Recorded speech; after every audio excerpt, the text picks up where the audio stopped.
Subscribe to Semper BK Reactions. Officer shows up. Drop your weapon. Pull out the taser. Pull out the aspartame. Pull out my spray, right? It's you do this, I'm gonna do this, right? Semper BK Reactions family, what's good, what's good, what's good? Hey, yo, listen, if you are a returning subscriber, a returning supporter, follower, whatever you want to call it, I appreciate it. You know, I say it all the time, but I genuinely mean it. Thanks for coming back. Thanks for the support. But you got a responsibility as well to like, comment, share, subscribe. You definitely do. If you've been here before, you got a responsibility. You got to like, comment, share, subscribe, do all of that. Share it to somebody who is not tuning in right now to Semper BK Reactions. If you are new here, welcome. I appreciate you. If you get through even the middle of the video, if you get to the middle of the video, you got to like, comment, share, subscribe. You have to. You have to, because I locked you into the middle. You got to like, comment, share, subscribe. All right? You in for a treat. Go ahead, pull up a chair, you know what I'm saying? Get comfortable, get whatever, you know, drinks, food, get comfortable. Unfortunately, though, this one here, as interesting as it may be, it's a tragedy. I don't want to give away too much. You know, we're about to get into it. It's definitely a tragedy. A young man, seemed like, you know, he had a promising future, is no longer with us, right? So we're going to get into that. But first, I want to speak to all my people who feel like their gear, their attire, their clothing, if you feel like, you know, you just can't keep up, shit's too expensive. Like I said, you got to pay a car note nowadays to get a decent shirt and shit like that. Yo, you ain't got to do that. You know why? I got you. Check this out. Semper BK Reactions Family Watch. This is all you got to do right here. Boom. SemperBKClothing.com. You go over this website here. Look at that. Look at that. Brooklyn, what's good? I'm telling you, listen, you're going to find something on this website that you like, something for yourself, something for a family member, a loved one, probably even for somebody you don't even like. But yo, go over to SemperBKClothing.com. I got a promo code as well, Semper BK Reactions. Use that promo code at checkout to get a percentage off. SemperBKClothing.com. All right, here we go, people. We are out of Pennsylvania today with this story. It's in the media. It's brand new. I think it happened this week or last week. It's very recent. Out of Pennsylvania, I believe Montgomery County, which is not that far from Philadelphia. Let's check it out. Tonight, we're hearing from the parents of a 22-year-old college student fatally shot by police after knocking on the wrong door this weekend. Our Tom Hansen has our story. Glenwood Pysher, known to his family and friends as Bubba, spent Saturday night celebrating with friends at a local bar in Upper Pottsgrove, Pennsylvania. But when the group decided to move the party to a house nearby, Pysher walked alone and mistakenly knocked on the wrong door. Scene secure. Go straight to the rear of the home. The homeowners called 911 reporting an attempted break-in. Police arrived around 12:29 a.m. and found Pysher in the back of the home. There, officials say, an encounter ensued and he was shot and killed. At 12:32, we have the call log. He was talking on the phone with his friends. By 12:35, I believe the cops had already shown up and they shot him. The 22-year-old college student was unarmed. He had a cell phone and a book bag, according to his mother.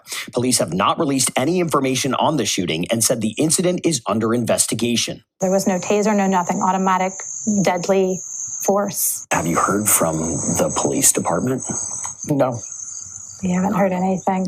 Pysher says her son loved playing baseball, and he was looking forward to playing at St. Elizabeth University. He was such a good kid, and the community here loved him.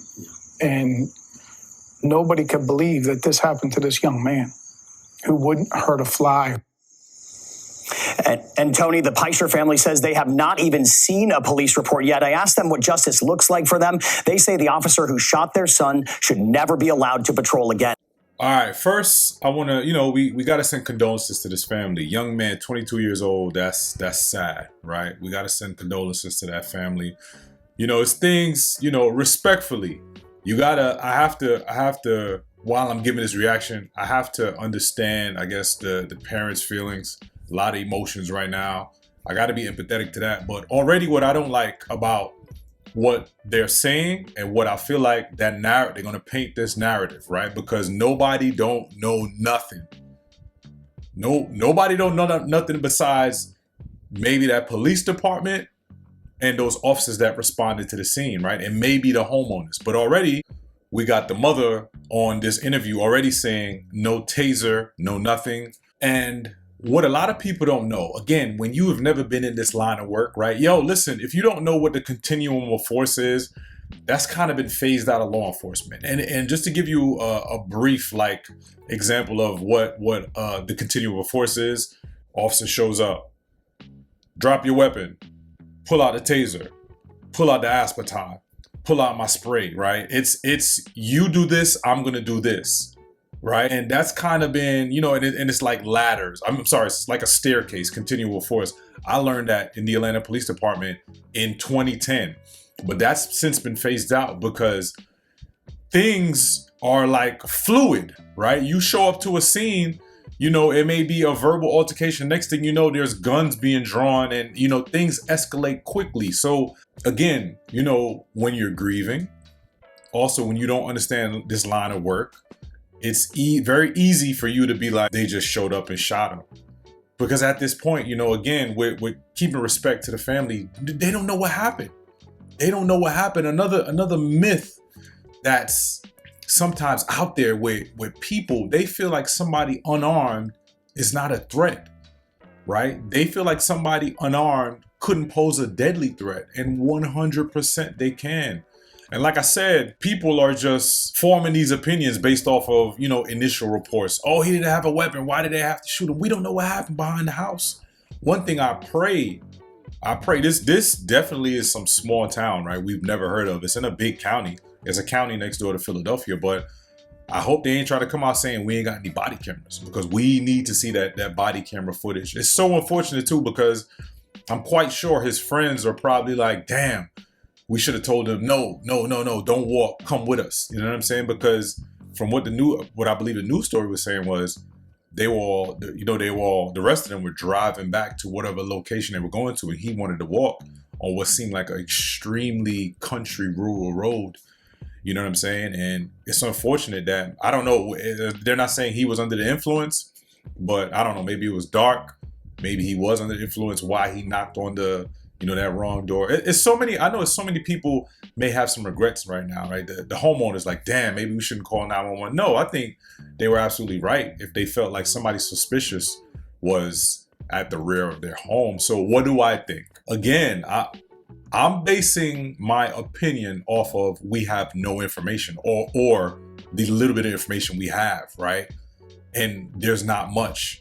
So it could be, here's two theories, right? My first one, I don't know if it was one or two officers, right? But if it was one officer that rolled up, it was probably extremely dark, right? They get around the back of the house. They're probably just a scary ass officer. Immediately pull their gun. The young man probably moved, right? Probably shifted a little bit. They fired, right? The officer was probably scary as hell. That's one theory. Two, officer or officers, they come around to the back, because you heard the radio traffic about scene secure, head to the rear of the house or something like that. So, and that's another thing too. They didn't really say if it was one or two officers, but theory number two, officer or officers go to the back of the house. They see the young man. They tell him, don't move, put your hands up or something like that. He approaches them with some kind of aggression or something like that. A physical altercation ensues, and I don't know, the young man's getting the best of them. They shoot and kill the young man. But guess what? Those are just theories. I don't know. I'm not passing judgment on anybody. I'm for sure not passing judgment on law enforcement, because like I said, this is not a cop bashing channel. We have no evidence. We have no proof. I want to see the body cam footage. But people, even like I said, I don't like how, with respectfully to the mother, the grieving mother, got to be empathetic, right? I don't like what she's putting out there already, because people are going to run with that. They showed up to the scene, no taser or nothing. Yo, sometimes taser is not an option. Shit escalates like this, and you got to fight. And, maybe they're trying to grab your taser. They're trying to grab your gun. You got to secure your gun. The gun is out the holster. Two of you are grabbing for it. You have to shoot this person, because you can't let them get a hold of the gun. It's things like that escalates quickly. But people don't understand that, right? Like I said, I don't like how she's putting out that narrative, right? So I want to dispel, a myth, because I'm quite sure there are some people out there like, unarmed people do not pose imminent danger. They do not pose deadly threat. to the officers. I'm gonna dispel these myths right now. Watch this. Oh, yeah, here it goes. Yeah.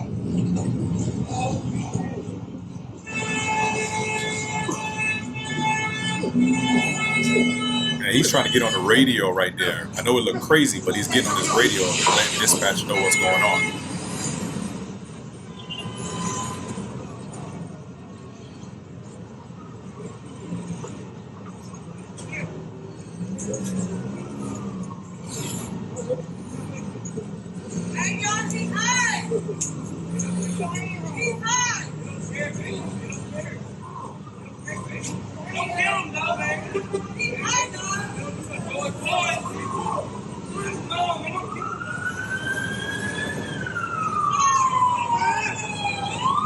Luckily, you could tell that officer has some ground fighting training, which is like, I think that's like basic in the academy right now. But what if the suspect was to hold him in that headlock a little longer, the position he had him in, then the officer starts to black out?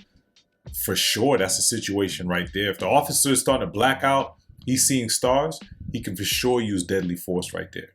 He could for sure use deadly force, because in that situation right there, there's no time for no taser. There's no time for no spray, right? That's a deadly force situation. If the officer is starting to black out, he can for sure use deadly force in that situation right there. And that man is, from what we can see, unarmed. And people definitely tend to think somebody unarmed, there shouldn't be too much force used on the person. Watch this one. What's it gonna be? Handcuffs? Cool. Okay, this time you're under arrest. You fight or resist. Force means against you. Okay, you fight.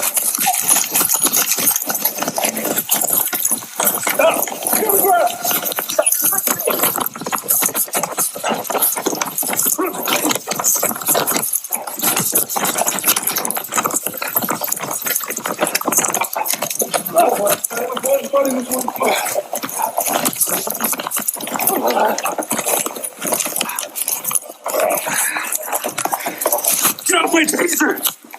Get off my taser! Listen to him! Stop fighting! Stop fighting! We're forcing against you!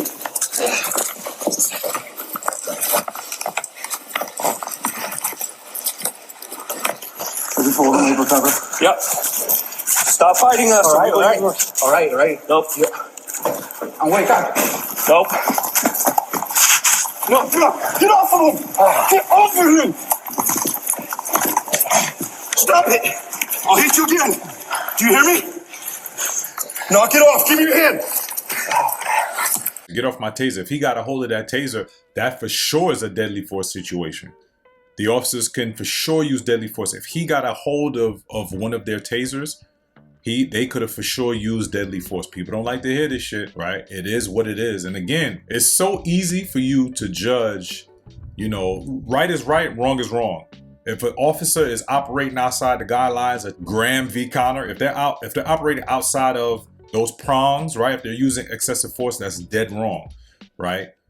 But people always, if you've never been in this line of work, right? And just because you hear somebody is unarmed, oh, there's no reason he should have been shot. There's definitely some reasons, some people that are unarmed. Like, for example, I think the officer is going to trial this year. There was this coward officer somewhere out in the Midwest or the West Coast. I did a video about it, and I saw the shooting. The shooting happened last year.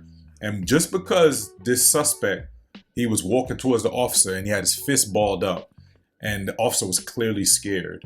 He had his gun out the entire time, never transitioned, and he shot and killed that man. That man that was unarmed at the time, right? He had threw a gun in the bushes, but when he was approaching the officer, from what we saw, he was unarmed. In that situation right there, no, deadly force is not authorized, and deadly force is not justified in that situation.